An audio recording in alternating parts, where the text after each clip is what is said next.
এই হিসাবে কিছু আমানত করতে হয়। 6 নম্বর, জনসাধারণের সাথে আমাদের সম্পর্ক আছে, এদের সাথে উঠা বসা হয়, এই হিসাবে কিছু আমানত করতে হয়। 7 নম্বর, আমাদের আশেপাশে কিছু ফেরাতে বাতেল ফেরকার লোকজন বসবাস করে, এই হিসাবে কিছু আমানত করতে হয়। 8 নম্বর, আমাদের আশেপাশে আদিয়ানে বাতেলা লোকজন বসবাস করে, বাতেল ধর্ম অবলম্বী, এই হিসাবে কিছু আমানত করতে হয়। 9 নম্বর, আমাদের রক্তের সম্পর্কীয় কিছু আত্মীয় স্বজন আছে, এই হিসাবে কিছু আমানত করতে হয়। 10 নম্বর, প্রশাসনের সাথে আমাদের উঠা বসা হয়, এই হিসাবে কিছু আমানত করতে হয়।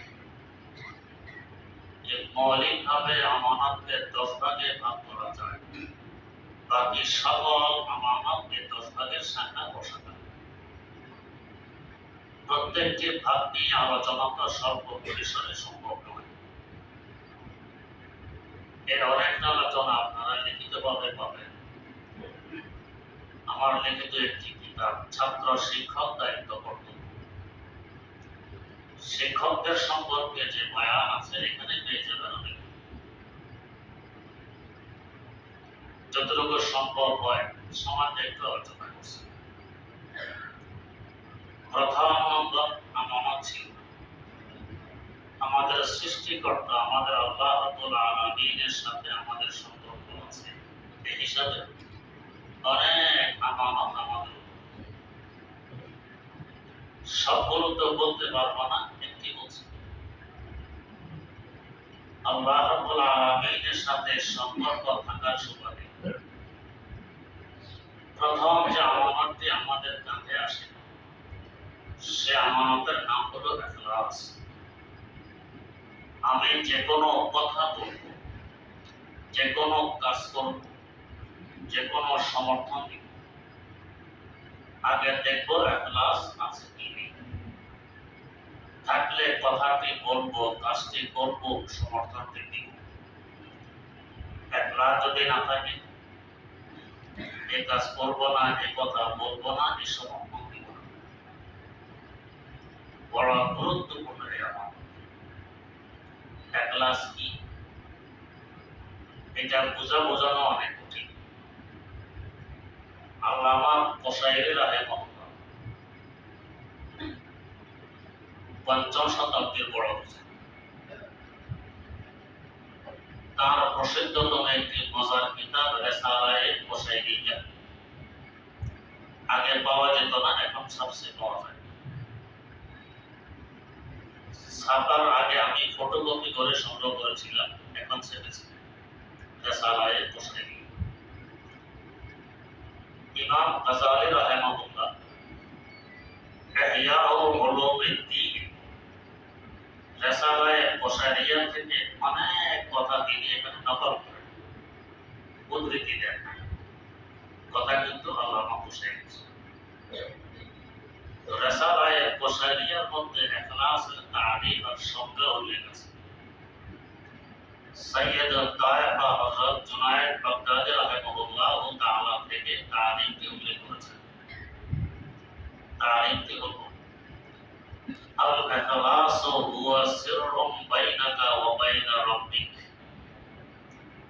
লা ইয়াত্তালিউ আলাইহি মালাকুন ফায়াকতুবু ওয়া লা শাইতানুন ফায়ুফসিদু ওয়া লা হাওয়ান ফায়ুগীলু।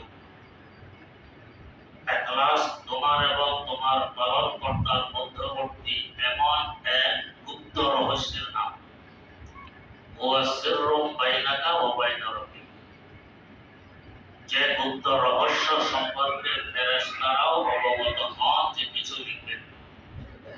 লা ইয়াত্তালিউ আলাইহি মালাকুন ফায়াকতুবু, শয়তানও টের পায় না যেটাকে নষ্ট করে দিবে।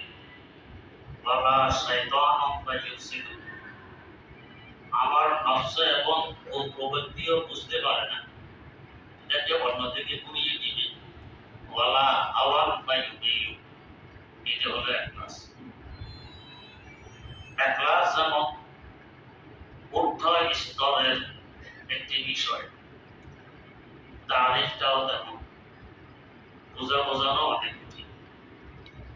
একটি দৃষ্টান্ত দিচ্ছি, হয়তো কিছু কাছে গণাইতে পারবো। দৃষ্টান্তটি হলো হাকিমুল উম্মাহ মুজাদ্দিদুল মিল্লাত হযরত শাহ আশরাফ আলী থানভী রাহমাতুল্লাহ আলাইহির তত্ত্বাবধানে যে কতগুলো কিতাব রচিত হয়েছে। একটি মজার কিতাব আরওয়াহে সালাসা। আরওয়াহে সালাসা নামক কিতাবের প্রথম ঘটনাটি হল এক ব্যক্তি তিন বুজুর্গকে দাওয়াত করেছে কিছু খাওয়াবে। তিন বুজুর্গ ছিলেন ইমাম আল-হিন্দ হযরত শাহ ওলিউল্লাহ মুহাদ্দিস দেহলভী রাহিমাহুল্লাহ, আরেকজন বাইহাকি জমান হযরত কাজী সানাউল্লাহ পানিপতি রাহিমাহুল্লাহ তাআলা পীর হযরত মির্জা আসহার জানে জানা রাহিমাহুল্লাহ, আরেকজন হযরত মাওলানা ফখরুদ্দিন চিশতি রাহিমাহুল্লাহ। এলেম ও আমলের পাহাড় তিন বুজুর্গকে দাওয়াত করেছে খানা খাওয়ার। সময় মতো তিন বুজুর্গ মেজবানের বাড়ি গিয়ে উপস্থিত হন। মেজবান এসে সাক্ষাৎ করে বলছে, আপনারা একটু বসুন, আমি আসতেছি। আসতেছি বলেছে, গেল সারা দিন আর তার খোঁজখবর নেই। এখন এই বুজুর্গরা পড়েছেন কি বলে, না খাওয়া না বিদায়। মেজবান তো নেই, বিদায় নেবেন তার থেকে। আসতেও পারতেছে না, কোথায় কষ্ট পাচ্ছে, বসে আছে।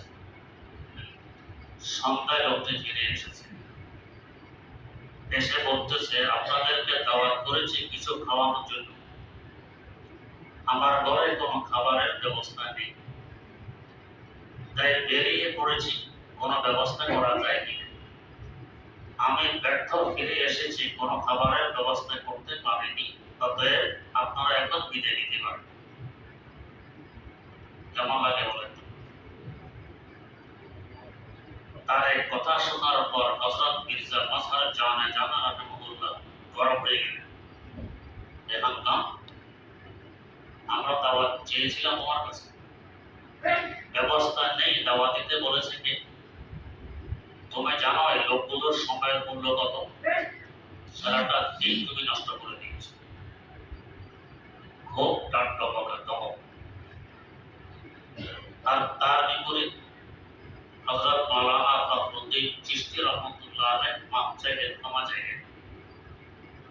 ভাই, আমাদের কারণে সারা দিন আপনাকে পরিশ্রম করতে হয়েছে, চেষ্টা করেছেন কিছু ব্যবস্থা করা যায় কিনা, আমাদের কিসমতে নেই বিদায় ব্যবস্থা হয়নি, আমাদের দোষ। মেহনত তো আপনি করেছেন, কষ্ট তো আপনি করেছেন, আপনার হস্তে ক্ষমা চাই। ইমাম আল-হিন্দ শাহ ওলিউল্লাহ মুহাদ্দিস দেহলভী রাহমাতুল্লাহ আলাইহি না গরম হলে না ক্ষমা চাইলে এমন অবস্থায় বহান। এই ঘটনাটি বর্ণনা করার পর ইমাম রব্বানী আবু হানিফা ইসানি আল্লামা রশিদ আহমদ গঙ্গুহি রাহিমাহুল্লাহ বলেন, আমার দৃষ্টিতে মির্জা আসহার জানে জানা রাহিমাহুল্লাহ তাআলার মাকাম বড়, তিনি বড় বুজুর্গ। কেন? বড় মহল কাজ করা, স্থান কাল পাত্রভেদে কাজ করা, এটা বড় বুজুর্গি। এই সময় তাকে কাণ্ডভাগে দরকার ছিল, উনি ওই কাজটাই করেছেন, উনি বড় বুজুর্গ।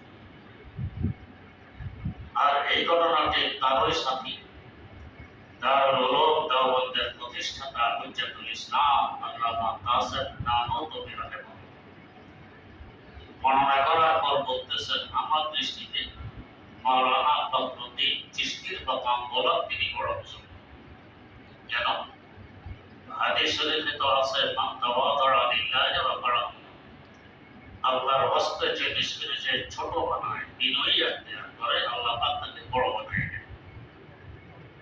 তিনি বিনয়ী এখতিয়ার করেছেন, তাওয়াজুর প্রকাশ পেয়েছে তার থেকে, এই জন্য তিনি বড় বুজুর্গ। আর এই ঘটনা উভয়জনের পীর ও মুর্শিদ সাইয়্যিদুত তায়েফা হযরত হাজী ইমদাদুল্লাহ মুহাজির বকরি রাহিমাহুল্লাহ বর্ণনা করার পর বলতেছেন, আমার দৃষ্টিতে শাহ ওলিউল্লাহ মুহাদ্দিস দেহলভী রাহমাতুল্লাহ আলাইহি মাকাম বড়, তিনি বড় হুজুর। কেন? এটা আমার বলার উদ্দেশ্য। इसलिए कि उनके जहन में मतलब हरकत नहीं की, তার অন্তর কোনো দিকে কোনো নাড়ায় না, না ডান কপটের দিকে না বাম দিকে, পাহাড়ের মতো আপন জায়গায় ঘটনা আছে, মধ্যবর্তী স্থান অবলম্বন করছেন তিনি। খায়রুল উমরে আওসাতুহা, এজন্য এটার মকাম হলো, এটা হলো ইখলাস। এই কাজটি করলে আমি কি প্রশংসিত হব না কুৎসিত হব? এই কথাটি বললে অনেকে নিন্দিত হব না নন্দিত হব? এদিকে আমার ভ্রুক্ষেপ থাকবে না। শুধু ভ্রুক্ষেপ, আমার আমার আদায় হচ্ছে কিনা, আমার আল্লাহ রাজি হচ্ছে কিনা, এদিকে আমার দৃষ্টি থাকবে। এটা হলো ইখলাস। আল ইখলাস হুয়া সিররুন বাইনাকা ওয়া বাইনা রাব্বিক লা ইয়াত্তালিউ আলাইহি মালাকুন ফায়াকতুবু ওয়া লা শাইতানুন ফায়ুফসিদু ওয়া লা হাওয়ান ফায়ুবিল।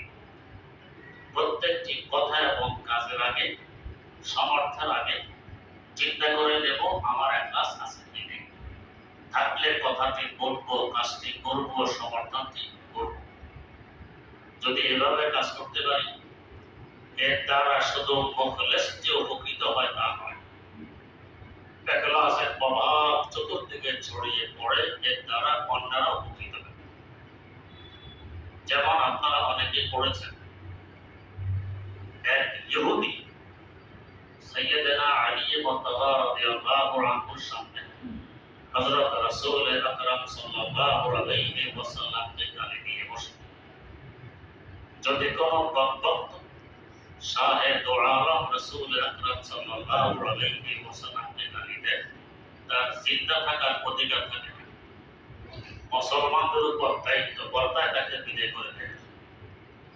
ওই দায়িত্ব পালনার্থে আলী